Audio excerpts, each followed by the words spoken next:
And we're going to talk about every catechist's favorite topic now, which is how to handle discipline problems. Just want to say that I mentioned before we shouldn't be afraid of the word discipline. In fact, if you look at the word discipline, you find the word, or the root at least, of the word disciple in it. And they really do come from that same word, the Latin word dicere, which means to learn. And so discipline is something that helps us to learn. In fact, the church reminds us every year during Lent that in order for us to renew our baptismal promises, we need to practice disciplines. And so we practice prayer, fasting, and almsgiving. So discipline is part of what it takes to follow our Lord Jesus. So we're going to spend a little time looking at some tips that can help us bring about good discipline so that those we teach can be better disciples. I can tell you a couple of years ago, or actually go back about 4 years or so ago, I had an 8th grader who was really a handful. And 2 years later, he came back as my aide, and he had undergone quite a bit of growth in just those couple of years, from being an 8th grader to being a sophomore in high school, and he came back and did a nice job. So there's hope for any of us who are downright devilish. Understand the role of discipline. You know, discipline is a means to an end. It's not an end in and of itself. Our goal is not to have absolute silence and, you know, enforcing that like a drill sergeant.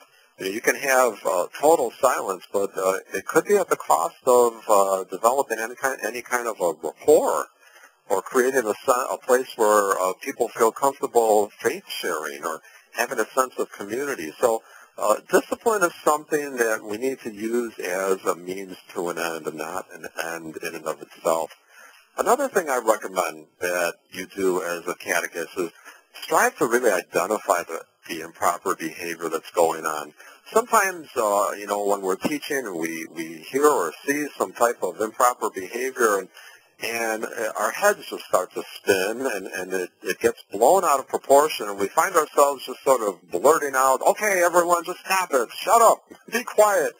You know, we just sort of blurt things out without really zeroing in on what is really happening and what's at the root of this misbehavior, and can I even get at that root without interrupting myself? We're going to see that's one of the keys coming up in just a second. So really try to identify the improper behavior that's going on. And when you do that, it can help us to not panic. It's really important not to panic. When students are misbehaving, you want to keep your cool, you want to show your cool, and you want to show your authority. You want to make it look like this is something that you've done before. You have no problem bringing about discipline in your class. It's not something that you fear. So don't panic. Try to keep cool. And I alluded to this just a second ago. Avoid interrupting yourself. You know, if you can identify the behavior and you keep your cool, take a deep breath, you keep right on teaching, and you kind of get up and move around and head over to where the trouble is taking place and correct it with a look, a stare, perhaps a little tap on the shoulder or tap on the desk. And you do it without interrupting your lesson. It's the most effective way that you can handle discipline. Another thing, this is how you can preempt problems from even developing, is keeping your participants involved and keeping them busy. I'm not just talking about giving them busy work, but whatever you're doing, see if there are ways that you can keep them involved to the extent that they are doing things. An idle mind is the devil's playground, and you know, if you leave some open space there, kids will be more than happy to fill it with improper behavior. So assign them tasks that require proper behavior and try to keep them busy in that way. I love that picture of this young fellow right on the screen here. I think we've all had him in class before. A few more tips. I would encourage you to scan the room, to use students' names, and to move around. By scanning the room, I'm talking about don't allow your face to get buried in a catechist manual. If you have prepared, which we talked last time about how important preparation is, You should be able to teach without having your nose buried in a manual. So you want to have your eyes up, looking around and scanning the room. Use the names of those that you teach. It's a good way of getting attention and keeping control over them. And get out of your desk or get out from behind that podium. Move around the room. Make yourself a moving target, so to speak. And keep those young people guessing about just where you are. Take a look at your seating arrangement. It's very important that you look at that because you might be able to stop a discipline problem just by moving someone.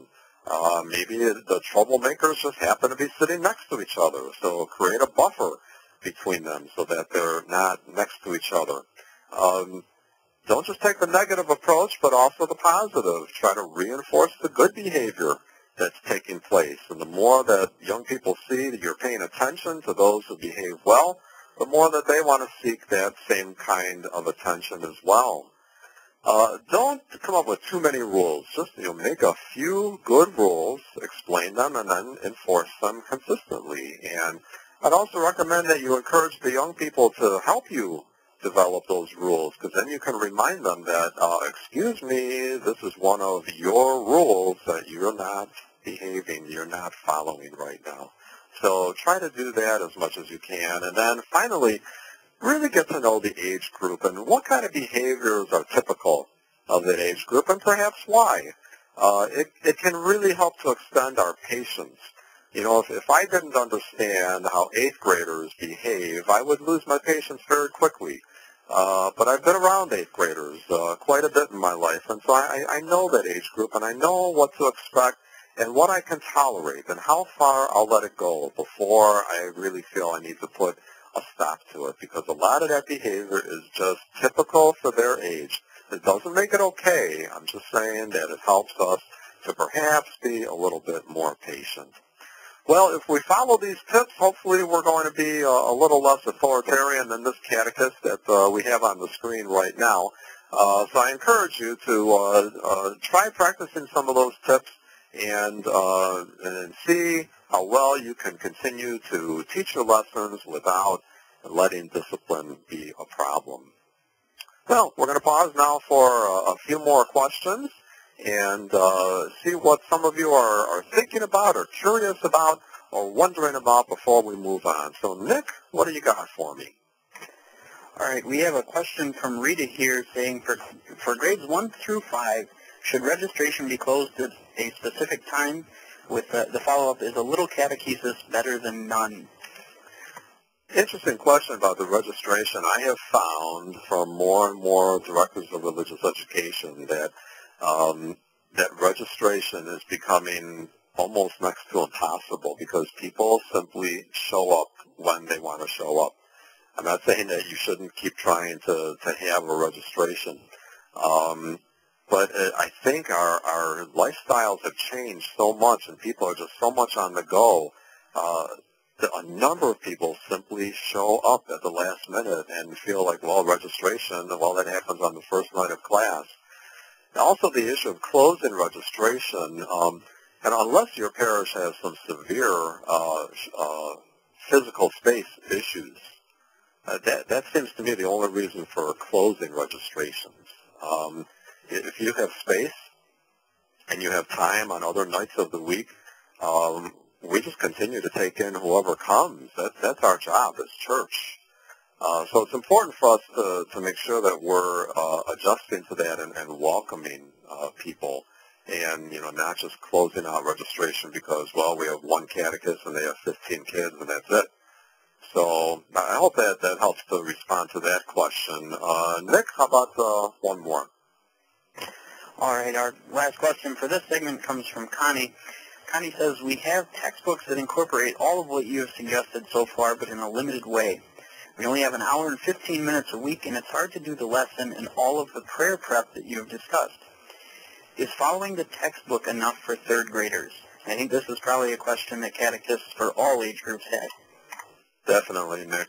Thank you, Connie, for that question. And I can tell you that I have an hour and 15 minutes as well. So I have 75 minutes.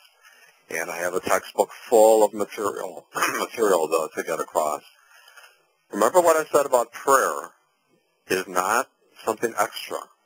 It is one of the 4 pillars of the catechism. So I make sure that every class that I have, out of that 75 minutes, I designate it on the average 15 minutes for prayer.